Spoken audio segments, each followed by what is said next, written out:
Hey guys, welcome back and thanks for tuning in to my review of the Benchmade 698 Foray, a new axis folder from Benchmade featuring 20 CV steel, which is something they're kind of having a new love affair with. That steel, in my opinion, is excellent. I'm kind of having my own love affair with it. It's great. It really is, and we'll talk about the performance of that steel, the performance of the knife throughout the course of the review, rolling in some test footage, showing you lots and lots of detail footage, and covering all the specs, comparing it to lots of other knives as I like to do.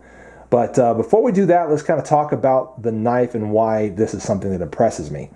So I was quite impressed when I first saw this. It's got some details, some interesting details to it that a lot of Benchmade knives up to this point have not had, and that I've perhaps seen on other brands or whatever that has kind of really intrigued me. One of those is that very detailed and exquisite looking pivot. Is exquisite the right word? Is it the word I want to use for it? It's just kind of adorned, you know, it's very cosmetically cool looking. And that's basically the only reason we see so much detail on there. The only part of this pivot that needs to do a job is that right there. There's your Torx screw socket. That's the only part you need to do any work with. So everything else on here is pretty much for show, for interest, for coolness. And I love it. I freaking love it. Also, you can see that the axis lock has been textured in a new way that sort of matches that pivot, and definitely adds just a really cool aesthetic to the knife. Also, the liners. I love that they kind of extend beyond the handle scale a little bit to give you this beautiful sort of stroke around the outline of the knife that just sort of stands out, sets it off, and just makes it look classy and cool all around. The black and silver is very, very nice looking. I think you'll agree.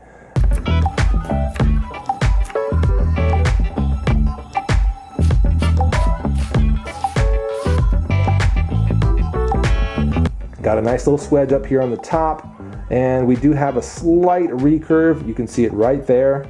So resharpening, at least in this area right here, for certain flat stone-based sharpeners is going to be a little tricky, but you can get a pretty decent edge on everything from this point out, and then that, you know, get creative, you'll make it work. I have, in the working and the resharpening that I've done with this knife, no problem getting it hair-popping sharp again.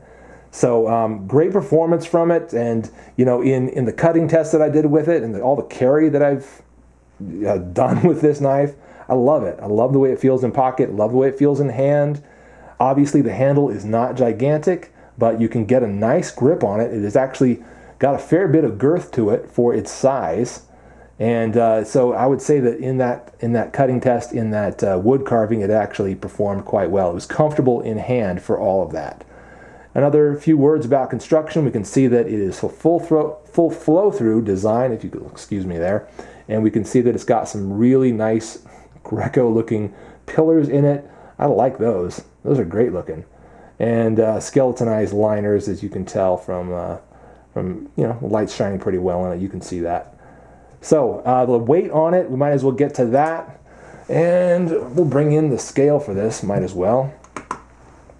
So what is the weight on this guy? Comes in at 3.6 ounces, which in my opinion is a good EDC weight. It's not a lightweight EDC, but it's pretty good. I found it to be comfortable in pocket. It doesn't weigh me down in the slightest, and all the different manners of dress that I've carried it in shorts and in slacks and in jeans and whatever, it's always been comfortable. It is a little bit on the girthy side, and I think we can kind of get a measurement on that. Let's have a look and see what we've got here. It seems like it's over half an inch, or right around half an inch. Don't know if you can tell by the ruler there. Should probably start from the end here or something like that, but it's around half an inch in girth. So in pocket, it's not the thinnest, but again, it's felt really good in hand. And we might as well, while we've got the ruler handy, the blade length should be about 3 1/4, which looks about right there. 3 1/4, and the total length looks like it's just a little over 7 1/4, something like that. Good size, good length, good width in my opinion, and just great performance overall.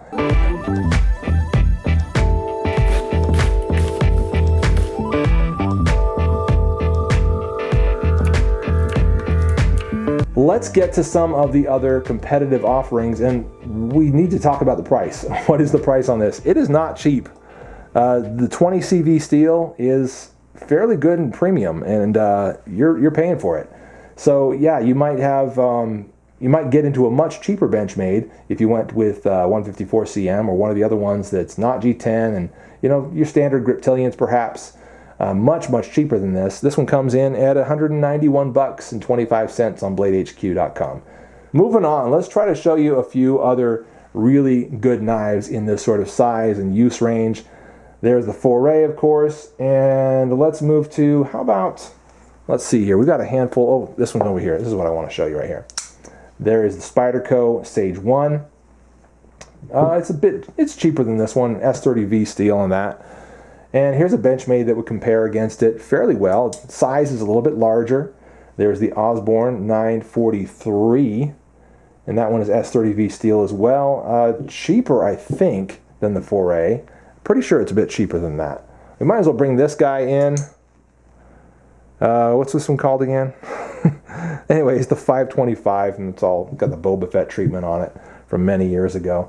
And how about this guy from CRKT, which is much cheaper, the Hootenanny. And I do feel like it is, you can tell, it's considerably larger than the other knives, but just given the weight and the size and kind of what it can do, it feels really similar, like a really kind of a related knife. Maybe one more I think. This is one that I'm pretty interested in right now and also still testing. You'll see a review on it pretty soon. This is the Gecko Mini from Steel Wheel Knives.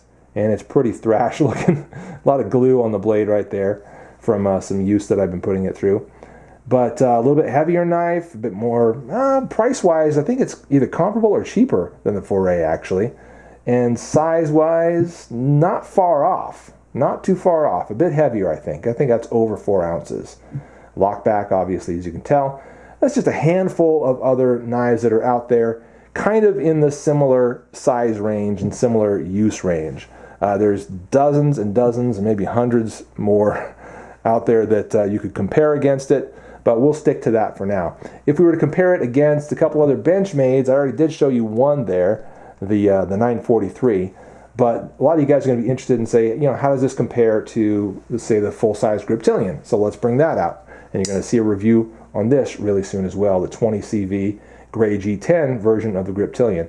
So there's a look at how they compare, and then with that in mind, let's also see how it looks compared to the Mini, because we've got that here as well, and you're going to see that very shortly. So there's the Mini. I would say it's a little closer to the Mini, but as far as weight, it's a lot closer to the full-size Griptilian. So that's a little bit of information for you there.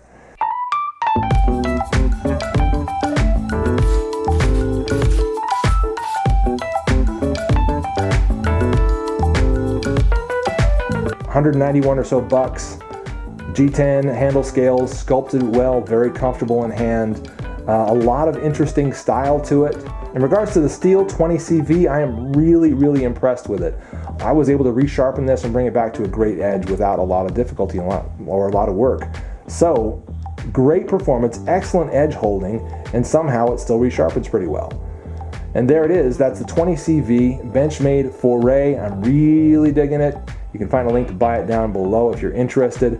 Thanks very much for sticking around and watching this review. I'm the Late Boy Scout. We'll see you guys on the next one.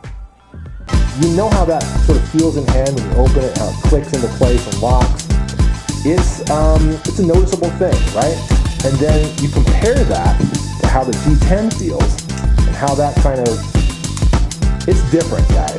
It's different.